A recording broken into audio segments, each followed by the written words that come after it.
Assalamualaikum warahmatullahi wabarakatuh. Shalom, salam sejahtera, Om Swastiastu, Namo Buddhaya, salam kebajikan. Salam sehat. Perkenalkan, nama saya Egidius Umbundeta, dosen tetap pada program studi Diploma 3 Keperawatan Singkawang, jurusan Keperawatan Poltekkes Kemenkes Pontianak. Video ini merupakan bagian dari pernyataan diri dosen sebagai unjuk kerja Tridharma Perguruan Tinggi atau PDDUK-TPT untuk sertifikasi dosen tahun 2026, khususnya pada aspek pelaksanaan pembelajaran.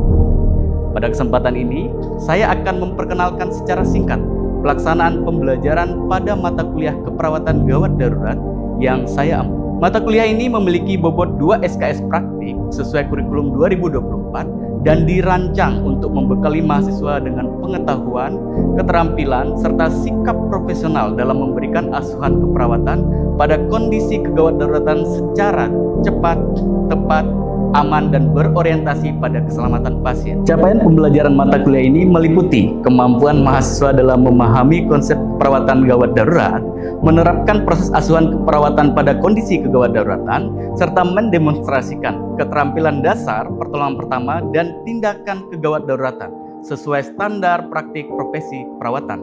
Selain mendukung ketercapaian capaian pembelajaran mata kuliah atau CPMK, pembelajaran ini juga berkontribusi terhadap capaian pembelajaran lulusan atau CPL, khususnya dalam penguatan kemampuan komunikasi terapeutik, pendidikan kesehatan, serta pemberian asuhan keperawatan pada situasi gawat darurat sesuai kode etik dan standar profesi keperawatan. Bahan kajian yang dipelajari mencakup konsep asuhan keperawatan gawat darurat, bantuan hidup dasar, proses asuhan keperawatan gawat darurat, serta berbagai keterampilan praktik kegawat daruratan yang diperlukan dalam penanganan pasien secara cepat, tepat, dan aman. Untuk mencapai tujuan pembelajaran tersebut, pembelajaran dirancang dengan pendekatan yang berpusat pada mahasiswa melalui integrasi penyampaian materi, interaksi pembelajaran, dan penilaian yang saling mendukung. Sebagai kerangka implementasinya, saya gunakan pendekatan delivery, interaction, dan assessment atau biasa dikenal dengan DIA untuk memastikan setiap tahap pembelajaran berlangsung secara sistematis, partisipatif, dan selaras dengan pencapaian hasil belajar mahasiswa. Pada aspek delivery, pembelajaran dirancang berdasarkan rencana pembelajaran semester atau RPS. Dengan menerapkan model case-based learning, materi disajikan melalui modul digital, presentasi interaktif, video pembelajaran, serta artikel ilmiah terkini berbasis bukti, sehingga mahasiswa memperoleh pengalaman belajar yang kontekstual, berbasis bukti, dan relevan dengan praktik keperawatan gawat darurat. Pada aspek interaction, pembelajaran berpusat pada mahasiswa melalui diskusi kasus, presentasi, praktikum, serta pemanfaatan learning management system Poltekkes Kemenkes Pontianak, yaitu One Gate Education System atau dikenal dengan OGES. Melalui aktivitas pembelajaran tersebut, mahasiswa didorong untuk berpikir kritis, berkomunikasi secara efektif, berkolaborasi, serta mengambil keputusan klinis berdasarkan analisis kasus. Pada aspek assessment, penilaian dilaksanakan secara objektif, transparan, dan berkesinambungan melalui penugasan, praktikum, ujian tengah semester, ujian akhir semester, serta OSCE, sesuai dengan rubrik penilaian yang telah disampaikan kepada mahasiswa sejak awal perkuliahan. Penilaian ini bertujuan untuk mengukur ketercapaian kompetensi mahasiswa secara menyeluruh pada aspek pengetahuan, keterampilan, dan sikap profesional. Melalui pendekatan tersebut, saya berupaya menciptakan proses pembelajaran yang tidak hanya membantu mahasiswa mencapai kompetensi klinis, tetapi juga menumbuhkan kemampuan berpikir kritis, berkomunikasi, berkolaborasi, dan bersikap profesional dalam memberikan asuhan keperawatan yang aman dan bermutu. Selanjutnya, Bapak dan Ibu asesor akan menyaksikan cuplikan proses pembelajaran yang saya laksanakan bersama mahasiswa pada materi Sistem Penanggulangan Gawat Darurat Terpadu atau SPGDT. Pada pembelajaran ini, mahasiswa mempelajari konsep SPGDT, alur pelayanan kegawat daruratan, sistem rujukan, serta kolaborasi antar tenaga kesehatan dalam memberikan pelayanan yang cepat, tepat, terpadu, dan berorientasi pada keselamatan pasien. Selamat menyaksikan. Assalamualaikum warahmatullahi wabarakatuh. Waalaikumsalam warahmatullahi Shalom. Salam sejahtera, Om Swastiastu, Namo Buddhaya, salam kebajikan. Adil Kak Talino, Bacuramin Kak Saruga, Bas Sengat Kak Jubata. Harus. Gimana kabarnya hari ini? Wah, kayaknya kurang semangat ya. Belum sarapan nih pasti nih. Sudah ya, sudah sarapan. Oke, kalau semangat maka kita coba dulu yel-yelnya. Semangat pagi. Pagi. Luar biasa. Kurang semangat ya, sekali lagi. Semangat pagi. Pagi. Luar biasa. Poltekkes Kemenkes Pontianak. Kampus Hijau, Kampus Inovasi. Baik, tepuk tangan dulu untuk semuanya. Biar pembelajaran kita lancar, sebelum masuk ke materi, kita bawa dalam doa dulu. Untuk teman-teman, silahkan dipimpin doanya. Sebelum kita memulai pelajaran pada pagi hari ini, alangkah baiknya kita berdoa dulu. Berdoa menurut agama dan kepercayaan kita masing-masing. Berdoa, mulai. Berdoa, selesai. Ya, baik, terima kasih. Sekarang keluarkan HP-nya masing-masing. Kita akan melakukan presensi. Buka OGS-nya, barcode QR, silakan, atau langsung saja ke link OGS masing-masing ya, untuk mengisi daftar absensi. Baik, sudah selesai semua? Sudah. Oke, kalau sudah selesai, simpan kembali HP-nya. Sebelum kita masuk ke materi selanjutnya, ya, kita ada di pertemuan kedua saat ini. Nah, masih ingat? Sebelumnya di pertemuan pertama kita bahas tentang materi apa? Di pertemuan sebelumnya kita membahas tentang konsep kegawat daruratan. Baik, konsep kegawat daruratan. Mungkin saya bisa diskusikan lagi ya sebelah sini pemahaman kita tentang konsep kegawat daruratan. Mungkin ada teman-teman yang bisa menjawab apa sih itu konsep kegawat daruratan? Apa itu gawat darurat gitu? Izin Pak, izin menjawab. Gawat darurat menurut saya itu adalah kondisi yang mengancam nyawa secara tiba-tiba dan memerlukan penanganan secara tepat dan cepat. Oke, baik. Bisa berikan aplaus dulu untuk teman kita ya. Baik, teman-teman. Ini ada sebuah slide. Tampak jelas fotonya. Kira-kira apa yang terjadi di sana? Kecelakaan ya. Kecelakaan, ada ambulannya, kemudian ada tenaga kesehatannya, ada korbannya. Nah, kalau misalnya belum ada gambaran seperti ini, belum ada ambulan, belum ada tenaga kesehatan, belum ada alat-alat kesehatan, kira-kira apa yang tersisa di sana? Korban dan juga masyarakat, kemudian ada apa lagi?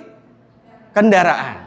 Nah, kalau kamu yang berada pertama kali di tempat kejadian tersebut, kira-kira apa yang kamu lakukan? Oke, sebelah sini silakan. Apa yang akan dilakukan kira-kira? Teriak, minta tolong, berdoa, gimana? Memanggil bantuan. Ada lagi sebelah sini. Rekam. Hai guys, ini kami lagi ada tempat kejadian nih, kecelakaan gitu. Enggak? Dah, oke, kira-kira apa? Mengamankan pasiennya. Wah, ini mengamankan pasiennya, tepuk tangan dulu, dia mau mengamankan pasien. Langkah pertama, kira-kira apa yang harus dilakukan? Menghubungi layanan kegawat daruratan seperti yang teman kita tadi sampaikan. Tepuk tangan dulu ya. Itu langkah pertama. Wah, kronologinya kecelakaan lalu lintas terjadi antara bus pariwisata dan truk ya. Masyarakat yang berada di lokasi kejadian segera menghubungi PSC 119. Nah, kemudian PSC 119 itu merespon. Biasanya dia akan dispatch. Setelah operatornya merespon, dia akan dispatch. Dispatch itu apa sih ya?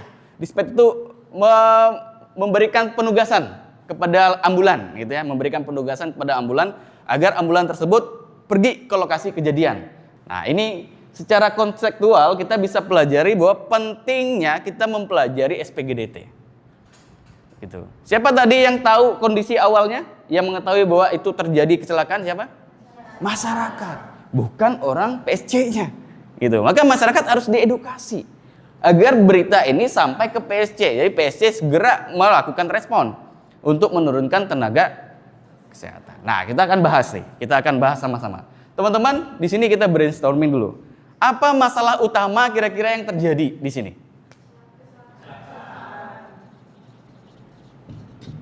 Oke, pertama kecelakaan. Apa lagi? 2, korban massal. Oke, kalau tidak ada lagi kita pindah. Siapa saja yang terlibat? Masyarakat. Kenapa lokasinya harus diamankan? Oke, tidak menambah korban jiwa karena ada kemungkinan ketika terjadi kecelakaan, percikan api itu bisa terjadi. Kalau percikan api terjadi, itu kan pada punya BBM semua tuh. Ketika terjadi percikan api, ada apinya, kemudian ada ledakan. Nah, ini akan menyebabkan yang namanya second disaster. Nah, itu membahayakan. Korban jiwanya bisa jadi bertambah. Oke, prioritas lagi selanjutnya. Penanganan terhadap korban. Terhadap korbannya.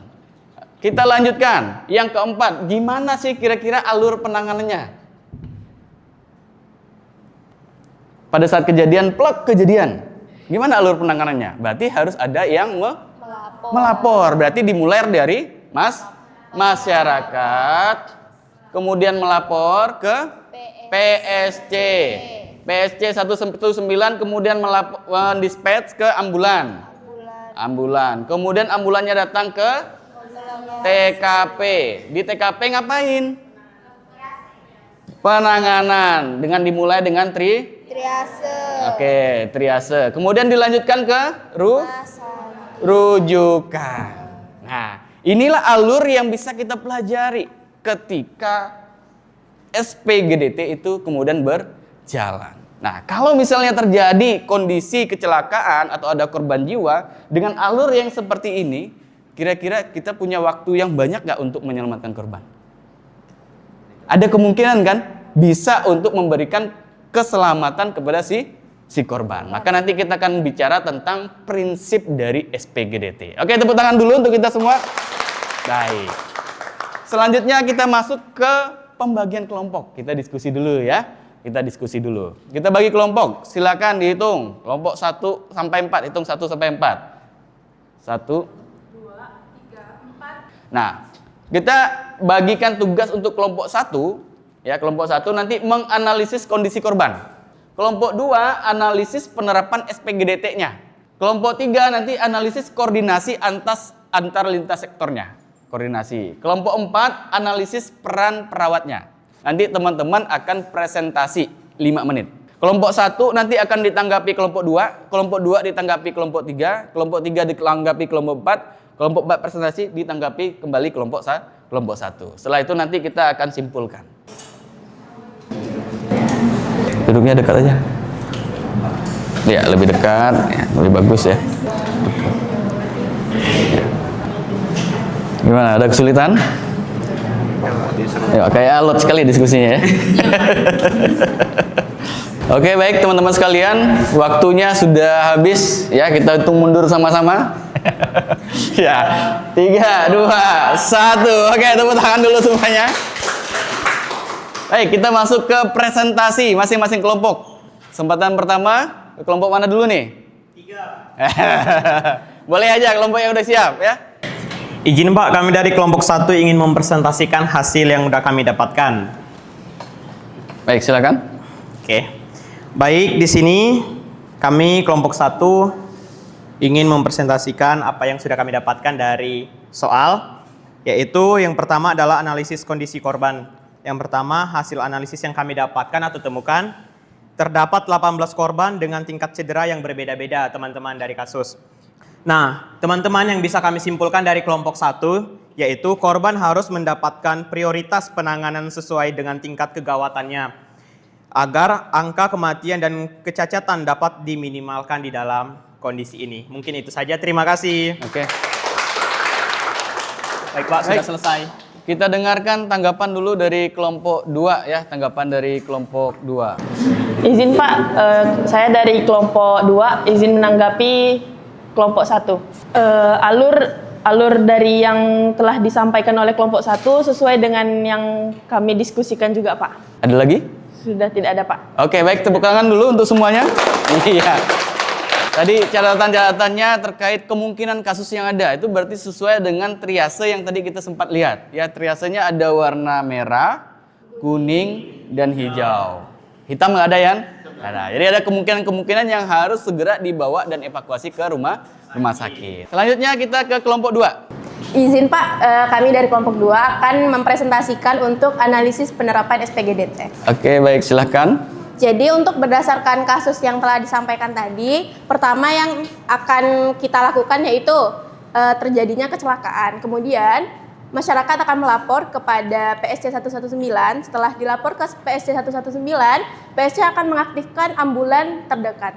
Kemudian tim medis melakukan pertolongan di lokasi dan apabila membutuhkan rujukan akan dirujuk ke rumah sakit terdekat. Oke, ada lagi? Sudah cukup, Pak. Sudah cukup. Berikan aplaus dulu untuk kelompok 2.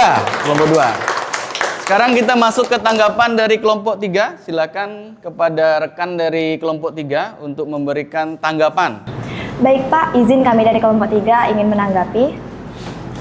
Baik, di sini saya dari kelompok 3 ingin menanggapi hasil diskusi dari kelompok 2, di mana saya apresiasi bahwa apa yang telah disampaikan oleh kelompok 2, saya setuju mengenai alur dari SPGDT ya, atau sistem penentuan. Nah, tapi ingin saya tambahkan sedikit bahwa kesimpulannya tuh dapat saya simpulkan dari apa yang telah disampaikan kelompok 2, di mana SPGDT ini harus dilakukan secara cepat, tepat, agar dapat meminimalisir korban yang terjadi, Pak. Dan saya telah setuju apa yang telah disampaikan dari kelompok 2, Pak. Baik, terima kasih. Oke, terima kasih. Tepuk tangan untuk kelompok 3 dan semuanya. Ya. Analisis yang dimaksud adalah alur yang harus dilakukan. Ya. Sampai dari dimulai kejadian, ya, sampai nanti dibawa evakuasi atau penanganan di rumah sakit pada korban-korban yang mungkin memerlukan tingkat atau penanganan lanjutan. Sekarang kita pindah ke kelompok 3. Izin Pak, kami dari kelompok 3 akan mempresentasikan hasil diskusi kami, yaitu mengenai analisis koordinasi antar sektor. Nah, di sini kelompok 3 akan mendiskusikan tentang siapa saja pihak yang terlibat dalam penanganan kasus, kemudian apa peran masing-masing pihak, lalu mengapa koordinasi lintas antar sektor ini sangat penting dalam SPGDT. Nah, analisis koordinasi antar sektor, pihak yang terlibat yang pertama itu ada masyarakat sebagai pelapor awal, kedua ada pihak PSC 119 sebagai pusat koordinasi, lalu tim ambulan dan tenaga kesehatan, kemudian ada kepolisian untuk pengamanan lokasi dan pengaturan lalu lintas, terus ada rumah sakit penerimaan pasien, dan terakhir dinas kesehatan dan instansi terkait lainnya apabila jumlah korban meningkat. Nah, kesimpulannya keberhasilan penanganan korban sangat dipengaruhi oleh komunitas dan koordinasi lintas sektor yang baik dalam berkomunikasi. Terima kasih. Baik, terima kasih. Tepuk tangan dulu untuk kelompok 3. Ya, dari kelompok 3 silakan tanggapannya rekan-rekan dari kelompok 4. Silakan kelompok 4. Izin Pak. Ya, silakan. Baik, saya perwakilan dari kelompok 4 untuk menanggapi presentasi dari kelompok 3. Jadi tanggapan kami dari kelompok 4, presentasinya cukup baik dan sesuai dengan harapan kelompok kami. Oke, tepuk tangan. Cukup? Cukup, Pak. Oke, tadi kita dengar sama-sama ya teman-teman ya, dari kelompok 3 menyatakan bahwa banyak sekali yang berperan di sini. Bukan cuman masyarakat, bukan cuman tenaga kesehatan, tapi ada teman-teman atau rekan-rekan dari polisian untuk melakukan pengamanan lokasi sekitar. Bahkan sampai kepada rumah sakit mungkin kita memerlukan yang namanya bantuan teman-teman kepolisian untuk membuka jalan. Karena seringan di tempat kita kecelakaan atau kebencanaan seperti itu menjadi sebuah tontonan massal. Izin Pak, kami dari kelompok 4 akan menyampaikan tentang analisis peran perawat. Jadi dapat disimpulkan peran perawat itu memiliki peran yang sangat penting untuk korban mulai dari kejadian sampai korban dibawa ke rumah sakit. Silakan penanggapnya, rekan-rekan dari kelompok 1 yang menanggapi siapa? Izin Pak, saya perwakilan dari kelompok 1 ingin menanggapi presentasi dari kelompok 4. Oke, namanya siapa? Nama saya Faiz, Pak. Nomor rekening? Silakan. Baik, presentasi yang disampaikan oleh kelompok 4 sudah cukup jelas. Nah, jadi kesimpulan yang dapat kami ambil dari kelompok 1 yaitu peran perawat sangat penting dalam penanggapan gawat darurat ini, dimulai dari lokasi TKP hingga korban dibawa ke rumah sakit. Seperti itu, Pak. Ada lagi? Sudah cukup? Cukup? Oke, tepuk tangan dulu untuk semuanya. Ya, silakan duduk kembali. Saya pikir kita semua sudah mulai memahami ya alur dari PSC. Apa sih itu SPGDT gitu ya? SPGDT itu apa, komponennya apa, ketika kejadian harus dilakukan apa, cara menanggapinya bagaimana, dan lain sebagainya. Bahwa SPGDT dibutuhkan pada suatu kejadian di lapangan sampai dia kemudian dibawa atau dievakuasi sampai ke rumah sakit. Maka kalau di luar negeri dikenal dengan EMS, ya, bahasa Indonesianya ya EMS. Atau IMS ya, emergency, ayo apa? Emergency Medical Service. Masih kuat ya? Masih. Kalau masih kuat silakan kembalikan kursinya lagi. Ya.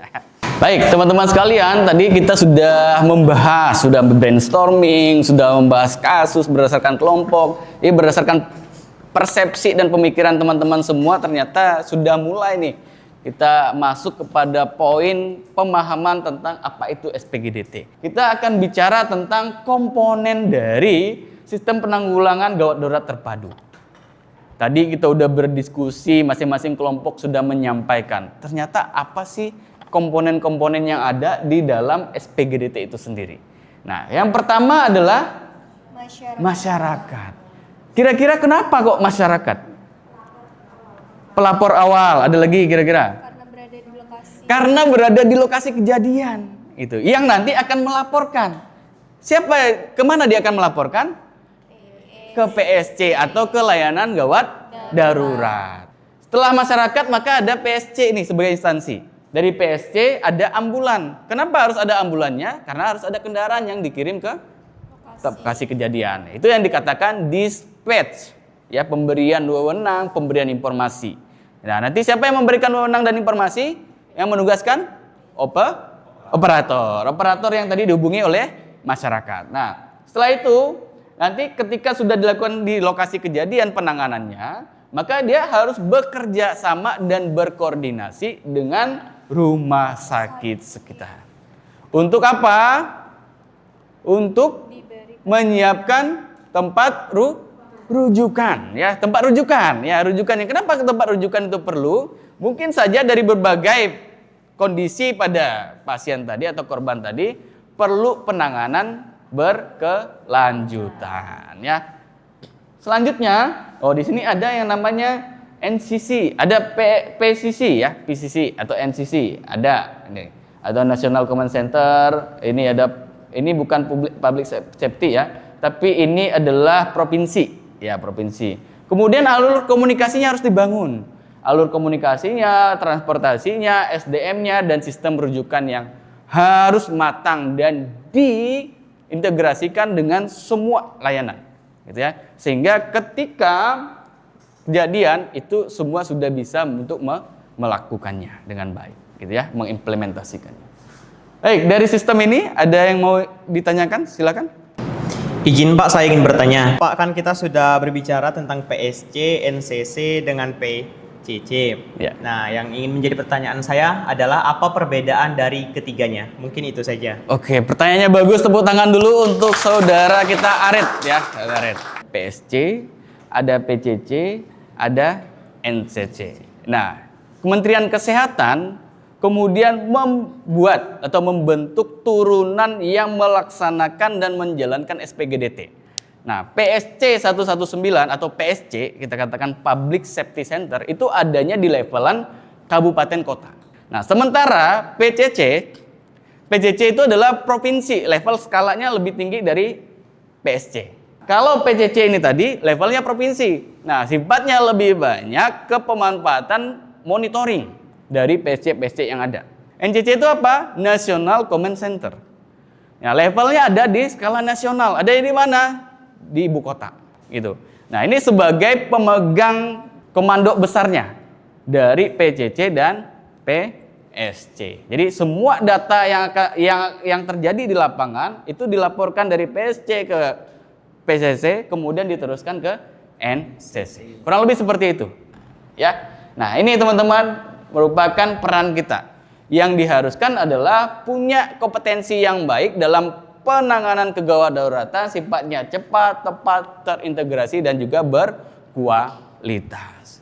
Bisa menjadi perawat yang cepat, tepat, dan berkualitas? Ya. Masih pengen enggak jadi perawat gawat darurat kira-kira? Masih. Semangat nggak menjadi perawat gawat darurat? Atau pilihnya perawat lansia kali? Ya, perawat gawat darurat tuh tadi katakannya harus cepat, tepat gitu. Punya fokus yang baik. Gitu ya. Tapi perawat gawat darurat tuh keren-keren orangnya. Stylenya keren-keren. Bukan berarti perawat lansia tuh harus rambutnya ini ya. Enggak ya, enggak. Oke. Nah, ini video untuk menguatkan kita tentang seperti apa sih alur SPGDT. Ya, pernah kita lakukan dan pernah kita buat di kampus C Singkawang.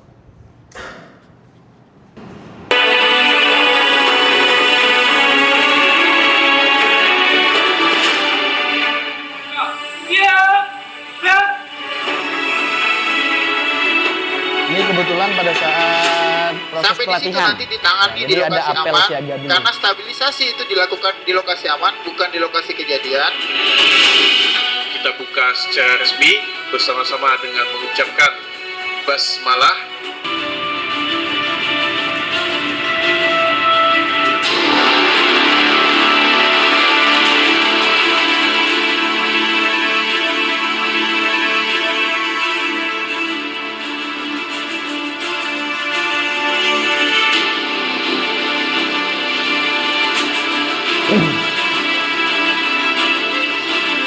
Ya, ini rumah sakit lapangan yang dibangun ya. Boleh juga katakan. Oke. Jadi itu teman-teman ya yang bisa kita lihat dari alur SPGDT ya. Alur SPGDT itu bagaimana tadi kejadian terjadi di awal. Kemudian setelah kejadian itu apa yang dilakukan? Siapa yang melapor? Siapa yang sebagai masyarakatnya di video itu? Pak Satpam atau security. Dia melapor ke layanan kegawat daruratan. Kegawat daruratan itu nanti dia menghubungkan banyak operator. Salah satunya tadi ada apa yang kepolisian, pemadam kebakaran boleh tadi berupa BPBD, kemudian layanan kesehatan. Nah, ini paling penting nih, 3 ini. Gitu. Nah, kesehatan akan bertindak untuk merespon jumlah korban yang ada berdasarkan kondisi-kondisi yang terjadi pada si korban. Cukup? Oke, cukup ya. Nah, kalau cukup berarti kita mau lihat nih. Kita mau lihat apa? Perubahan tingkat pemahaman teman-teman dari materi sebelumnya dengan setelah diberikan materi ini, ya. Silakan keluarkan HP-nya. Ada 10 soal yang teman-teman bisa isi ya, kuisnya ya. Nanti akan kita masukkan ke dalam penugasan nilainya. Waktunya 10 menit, 1 soal 1 menit. Sudah? Oke teman-teman sekalian, waktunya sudah habis.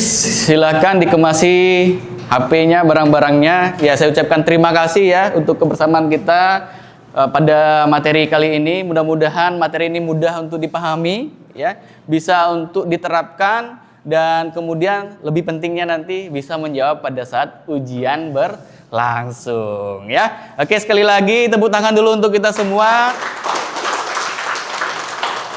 Saya Ari, selamat pagi, salam sehat untuk semuanya.